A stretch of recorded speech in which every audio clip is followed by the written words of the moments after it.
The rain had just stopped, leaving the streets shining under the evening lights.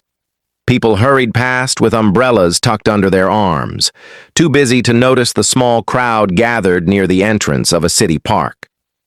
In the middle of that circle stood a thin, homeless boy, no older than 13. His clothes were worn, his shoes were torn, and his backpack looked older than he was. Yet when the soft music from a nearby street performer filled the air, the boy began to dance. His movements were graceful, full of energy and emotion. There were no fancy tricks or expensive costumes, only genuine passion. Every step carried a smile that seemed impossible for someone living such a difficult life. Some people stopped to watch. A few dropped coins into an old cap on the ground, while others simply recorded him on their phones before walking away. Parked across the street was a black luxury car. Inside sat billionaire Daniel Carter with his 10-year-old daughter, Lily. Months earlier, a tragic accident had left Lily paralyzed from the waist down. Since then, she had rarely smiled. The world's best doctors, therapists, and expensive treatments had done little to lift her spirit. As Daniel waited for the traffic light to change, Lily noticed the dancing boy through the car window. Her eyes followed every movement. For the first time in weeks, a small smile appeared on her face. She laughed softly as the boy spun around, pretending to perform for an imaginary audience. Daniel looked at his daughter in surprise. He had spent millions trying to make her happy, yet a homeless boy dancing freely on the sidewalk had accomplished what money could not. When the performance ended, the crowd slowly disappeared. The boy quietly picked up the few coins from his cap, thanked the street musician with a polite nod, and started walking away without counting the money. "Dad," Lily whispered, still watching him. "Can we meet him? I want to thank him for making me smile." Daniel nodded, unaware that this simple request was about to change all three of their lives forever. The next afternoon, Daniel returned to the same park, hoping the boy would be there. For a moment, he wondered if he had imagined everything. But then he spotted him in the same place, practicing dance steps while waiting for people to gather. Daniel walked over and introduced himself. The boy looked nervous, thinking he had done something wrong. "My name is Leo," he said quietly. Daniel smiled. "You haven't done anything wrong. My daughter saw you dancing yesterday, and for the first time in months, she smiled. I'd like to invite you to our home if you're comfortable with that." Leo hesitated. He had never been inside a mansion before and wasn't sure if he belonged there. After Daniel assured him there were no conditions and that Lily simply wanted to meet him, he agreed. When Leo entered the house the next day, he was overwhelmed by its size and elegance. Lily was waiting in the living room in her wheelchair. For a few seconds, both children felt shy. Then Leo smiled and jokingly bowed like a stage performer. "Welcome to today's greatest dance show," he said, making Lily giggle. He turned on some music and began dancing with playful expressions, pretending to lose his balance and inventing funny moves on the spot. Lily laughed so hard that tears filled her eyes.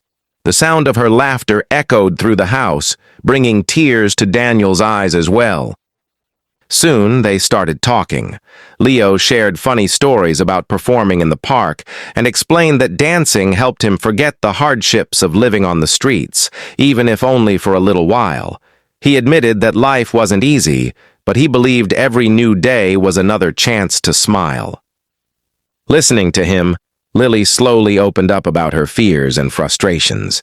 For the first time since the accident, she didn't feel like someone was treating her with pity. She felt she had found a real friend, someone who understood pain but still chose hope.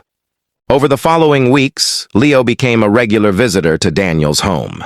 Every afternoon, after finishing odd jobs around the neighborhood, he would stop by to spend time with Lily.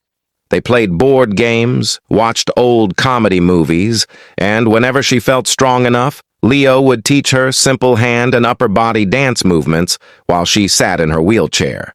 Instead of focusing on what Lily had lost, he encouraged her to celebrate every small improvement. Daniel couldn't help but notice the change in his daughter. She laughed more often, spoke with confidence, and even agreed to continue her physical therapy sessions without being persuaded. The doctors were pleased with her emotional progress, but Daniel remained curious about Leo. Despite visiting a luxurious home every day, the boy never asked for money, expensive clothes, or special favors.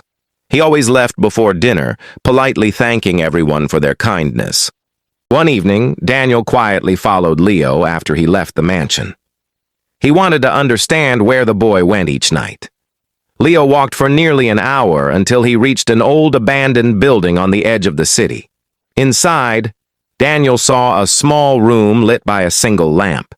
An elderly woman lay on a narrow bed, coughing weakly. Leo emptied the few coins he had earned that day onto a table, then handed her a paper bag containing bread, soup, and medicine. He smiled as if everything was perfectly fine, even though it was clear he had skipped buying anything for himself.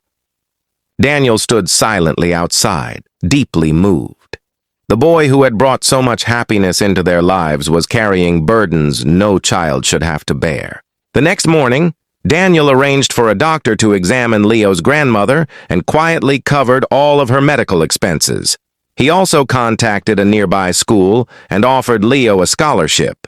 When Leo learned what Daniel had done, he was speechless. For the first time in years, he felt that someone had seen not his poverty, but his heart. Here's an expanded part 4, around 320 words, with a realistic, heartfelt ending and no heading. Several months passed, and life slowly began to change for everyone. With regular physical therapy, determination, and the encouragement she received from Leo every day, Lily grew stronger. The progress was slow, and there were difficult days when she wanted to give up. Whenever that happened, Leo reminded her of something he often said while dancing in the park. "You don't have to make the biggest step," he would say with a smile. "You just have to take the next one." Those simple words became Lily's motivation. One afternoon, during a therapy session, Lily surprised everyone by standing with the support of a walker for a few moments. Her therapist smiled proudly, and Daniel couldn't hold back his tears. It wasn't a miracle that happened overnight. It was the result of months of hard work, hope, and the confidence that had slowly returned to her heart. Leo's own life was changing too.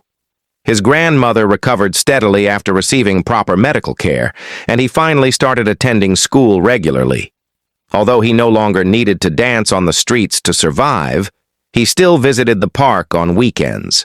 This time, he danced simply because he loved it, often inviting local children to join him. One weekend, Daniel organized a small community event in the same park where everything had begun. Families, neighbors, and local businesses came together to raise money for children who needed medical treatment and education. Standing on a simple stage, Daniel shared how a homeless boy had taught him that compassion and hope could accomplish what money alone never could. When Leo was invited to perform, the crowd applauded before the music even started. Lily, standing beside her walker, clapped louder than anyone else.